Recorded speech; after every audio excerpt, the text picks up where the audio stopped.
بسم اللہ الرحمن الرحیم نحمدہ ونصلی ونسلم علی رسول النبی الکریم۔ قربانی کا جانور خریدنے کے لیے ہم جب جاتے ہیں تو سب سے پہلے تو ہم نے اپنی نیت کو ٹٹولنا ہے، اپنی نیت کو درست کرنا ہے۔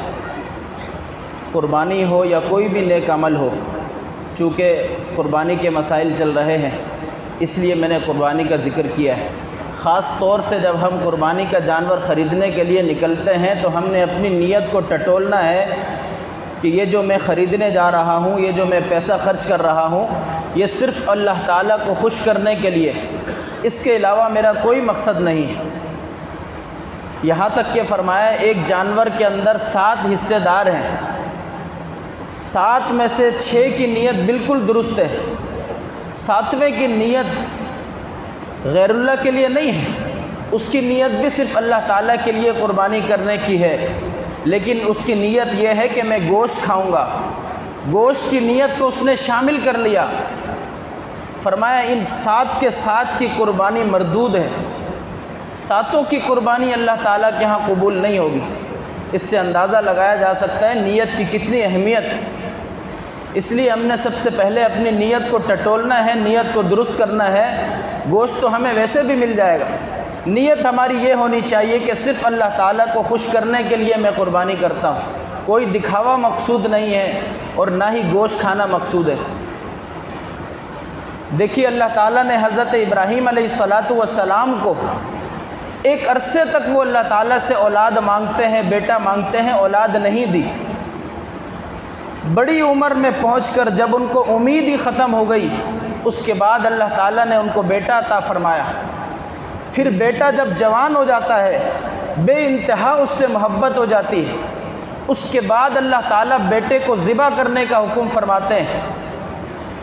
یہ کتنا بڑا امتحان ہے، اور پھر اتنے بڑے حکم کو سن کر ان کے ماتھے پر بل نہیں آتا، وہ اعتراض نہیں کرتے، سوال نہیں کرتے یا اللہ یہ کیسا حکم ہے، اپنے ہاتھوں سے میں اپنے بیٹے کو ذبح کروں، کیوں کروں، کیا حکمت ہے، کیا مصلحت ہے۔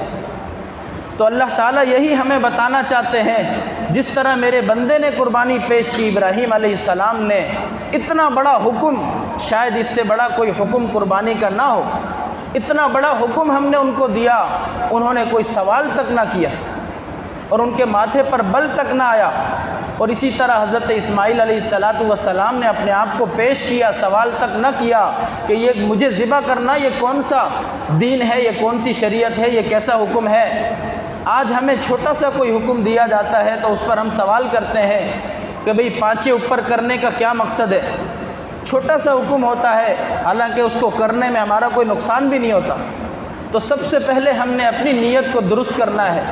نیت کے بارے میں علماء کرام فرماتے ہیں نیت ایک ایسی چیز ہے کہ اگر نیت درست ہو تو وہ معدوم کو موجود کر دیتی ہے۔ ایک چیز انسان کے پاس موجود نہیں ہے، اس کو بھی وہ موجود کر دیتی ہے، معدوم کو۔ چنانچہ روایات میں آتا ہے بنی اسرائیل میں ایک دفعہ سخت ترین قحط پڑا، جانور مرنے لگے، انسان بھوک و پیاس سے مرنے لگے۔ ایک نوجوان تھا، وہ ایک ریت کے ٹیلے کے پاس سے گزرتا ہے، ریت کے ٹیلے کو دیکھ کر کے کہتا ہے لو کان ھذا الرمل برا لصدقتہ، یا اللہ آپ کی مخلوق بھوکی پیاسی پریشان ہے، اے کاش کہ یہ ٹیلا میرے پاس گندم کا ہوتا، میں سارا کا سارا آپ کی راہ میں خرچ کر کے آپ کے بندوں کو کھلا دیتا۔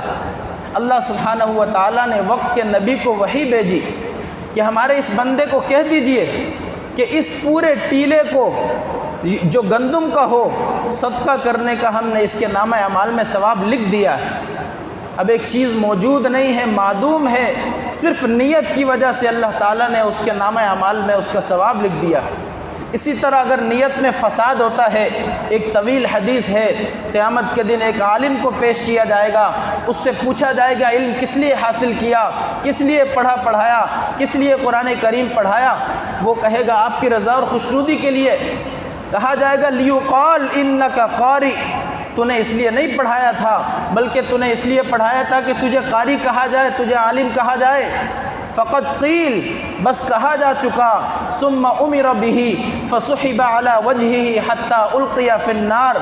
اللہ کے نبی علیہ الصلاۃ والسلام فرماتے ہیں اس کو اوندے منہ گھسیٹ کر جہنم میں ڈال دیا جائے گا۔ ساری زندگی اس نے قرآن کریم پڑھا پڑھایا، کتنے بڑا مشقت کا کام ہے۔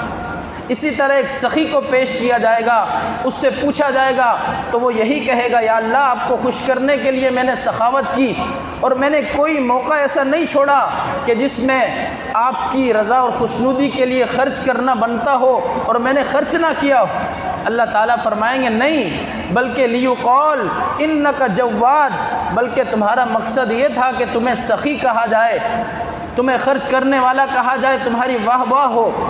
پھر فرمایا ثم امر به فسحب على وجهه حتى القي في النار، اوندے منہ گھسیٹ کر اس کو دوزخ میں ڈال دیا جائے گا۔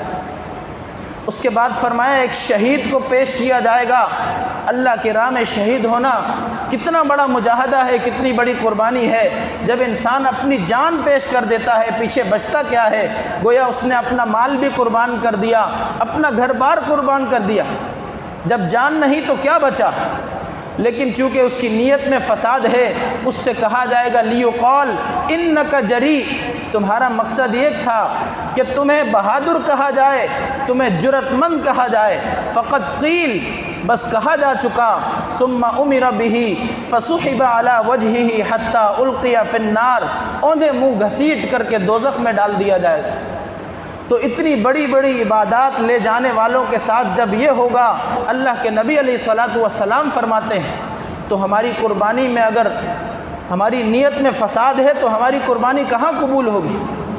دیکھیے نیت میں اخلاص تھا تو حضرت ابراہیم علیہ الصلاۃ والسلام نے کسی قسم کی کوئی قربانی نہیں کی، کیونکہ جو مینڈھا انہوں نے ذبح کیا وہ تو جنت سے بھیجا گیا تھا، وہ انہوں نے اپنے پیسوں سے خریدا نہ تھا، اور جو قربانی وہ پیش کرنے لگے تھے حضرت اسماعیل علیہ الصلاۃ والسلام کی، وہ تو ذبح نہ ہو سکے، لیکن ان کے اس جذبے کو، ان کی اس نیت کے اخلاص کو اللہ تعالیٰ نے اتنا پسند فرمایا کہ قرآن کریم میں ان کا تذکرہ فرمایا، اور اس عمل کو سنت ابراہیمی کہہ کر کے امت محمدیہ کو بھی حکم دیا گیا، کیونکہ اللہ تعالیٰ کے ہاں دل کو دیکھا جاتا ہے، میرا بندہ کس نیت سے یہ عمل کر رہا ہے۔ اس لیے سب سے پہلے اپنی نیت کو درست کیجیے، اس کے بعد انشاءاللہ تعالیٰ کل سے مسائل بیان کیے جائیں گے۔ اللہم انت السلام ومنک السلام تبارک یا ذا الجلال والاکرام۔ اللہم انا نسألک العفو والعافیۃ ودوام العافیہ، وصلی اللہ تعالی علی خیر خلقہ محمد وعلی آلہ وصحبہ اجمعین برحمتک یا ارحم الراحمین۔